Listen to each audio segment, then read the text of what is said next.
کہ مسجد میں رہیں اور نماز مسجد میں پڑھیں گے گھر چلا دو.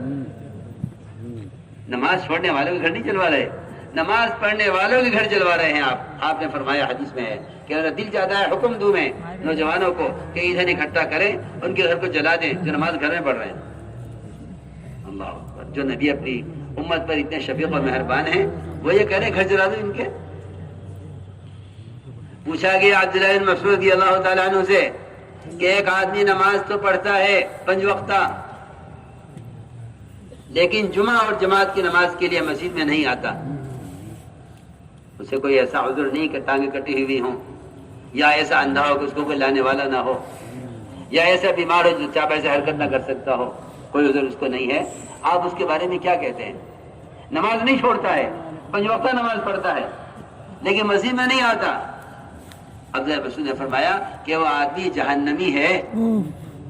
سنو تو صحیح, کیا فرما رہے؟ جہنمی. کیوں ہے یہ بات؟ دیکھو یاد رکھنا, جماعت کی نماز مسلمان کو منافق اور مشرک اور کفار کے درمیان سے 5 مرتبہ نکال کر یہ دکھلانے کے لیے ہے کہ ہم ایمان والے ہیں.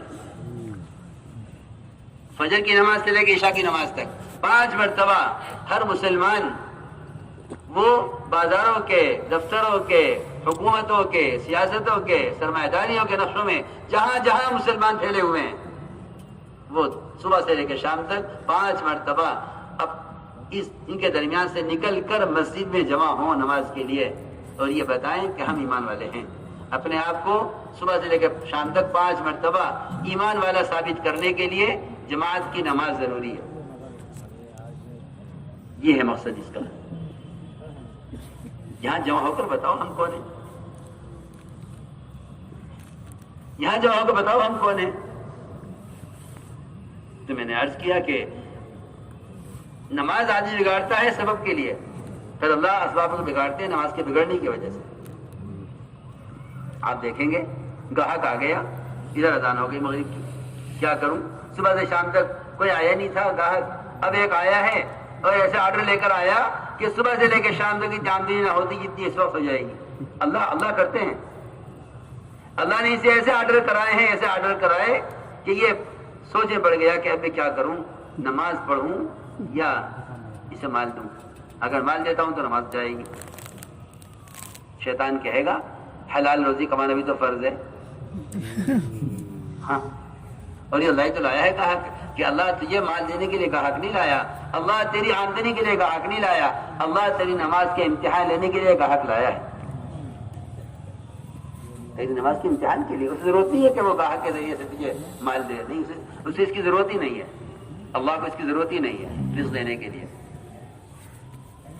اللہ دیکھنا چاہتے ہیں کہ اس وقت تو نماز کے لیے اٹھ کر آتا ہے گاہک کو چھوڑ کر تو رزق ہمارے ذمہ ہے, اور اگر تو اس گاہک کو کے لیے نماز کو چھوڑتا ہے تو پھر دیکھ لے اپنا انجام.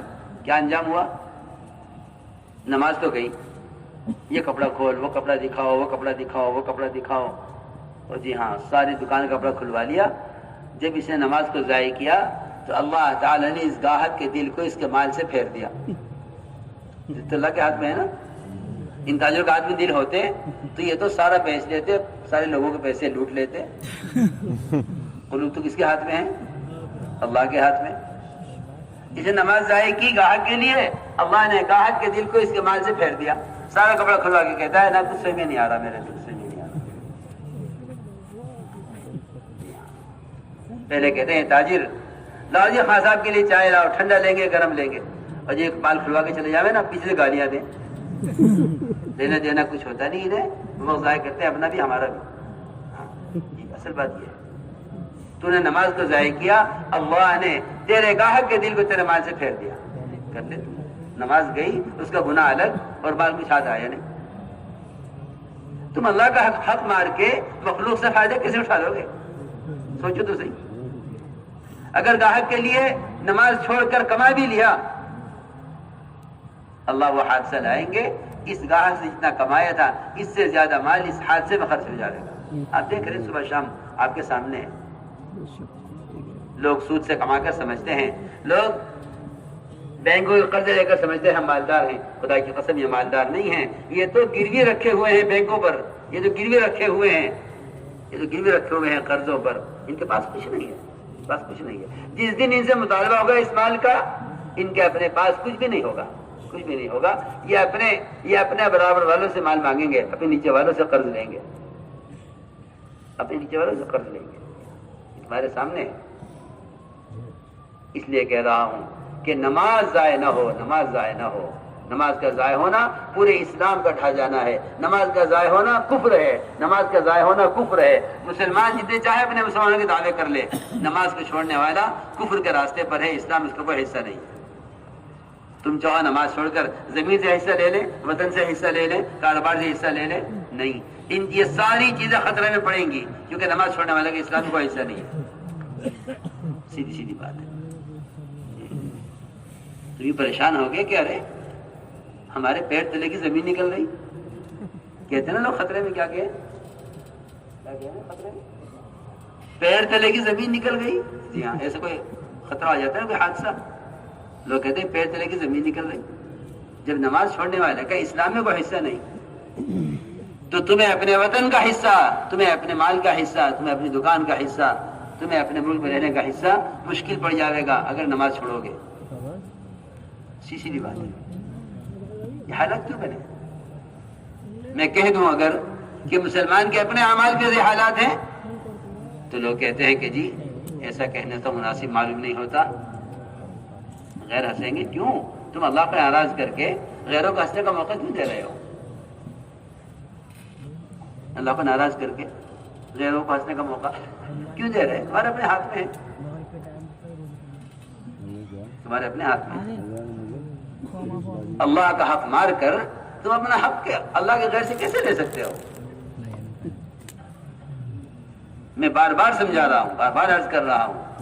عمر رضی اللہ کو جب نیزہ مارا گیا اور نیزہ معدے کے اندر تک پہنچ گیا, دودھ پلایا گیا, زخم سے باہر آ گیا, حضرت عمر بے ہوش تھے, ہوش میں آنے کی ساری کوششیں ناکام ہو گئی.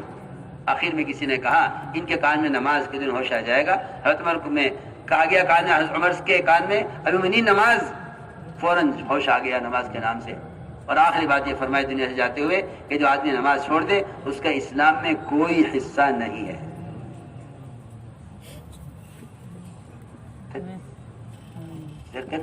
اسلام میں کوئی حصہ نہیں, اور مسلمان کیا ہے ہمارا حصہ چھین رہا ہے. سنو تو صحیح کتنا فرق بیٹھا ہے. حضرت عمر کہہ رہے اسلام میں کوئی حصہ نہیں ہے, اور یہ چیخ رہے ہیں کہ ہمارا حصہ نہیں مل رہا. بھائی تم نماز چھوڑ کر جب اسلام میں حصے دار نہ رہو گے, اللہ نہ کرے, تو پھر اپنا حصہ کہاں سے لوگے, کس سے لوگے؟